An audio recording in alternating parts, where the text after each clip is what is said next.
Kojuun kun tullaan pimeällä.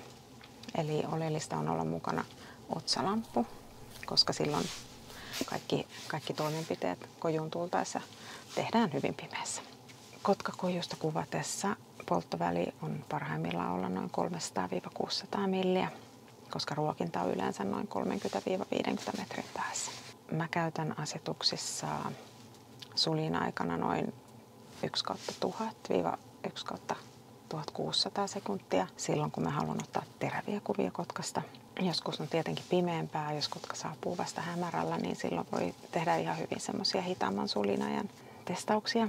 Eli silloin voi kokeilla vaikka 1/125 sekuntia, jolloin saa sitten kotkaan sitä liikettä mukaan. Aukko on hyvä olla yleensä ihan kaikista isoimmalla justiin sen valon vähyyden vuoksi. Isoarvoissa mä pyrin, että ei menisi kauheasti yli sen 6400, koska silloin kuvista tulee aika kohinaisia.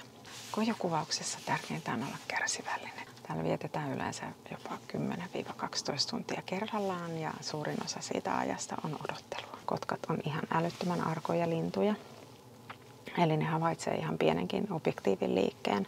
Eli kärsivällisyyttä siinäkin kohdassa, kun jo tekisi mieli kuvata, niin antaa sen kotkan ensin rauhoittua syömään ja sen jälkeen niin kun se rentoutuu ja sitten voi alkaa vapaammin kuvaamaan. Lämmintä vaatetta siltä varalta, jos kaasulämmitin ei esimerkiksi toimi. Ja sitten kannattaa olla riittävästi eväitä, että sitten jaksaa olla sen koko päivän siellä kojussa. Kiikarit on mulla aina mukana kojussa, koska kotkat tulee ensin istuun tuonne vähän kauemmas puihin. Eli silloin mä pystyn tarkkailemaan, että mitä ne kotkat tekee. Yleensäkin näkee, että ne on siellä alueella. Katsoin, mikä yksilö siellä on, onko se maakotka vai merikotka. Onko se nuori vai vanha yksilö. Siinä odotellessa se on ihan kiinnostavaa niin tutkia sitä, että mitä siellä ulkona tapahtuu. Kotkija kun riittävästi tarkkailee, niin oppii huomaamaan niiden käyttäytymisestä semmoisia asioita, että pystyy sitten ennakoimaan, että mitä ne tulee tekemään.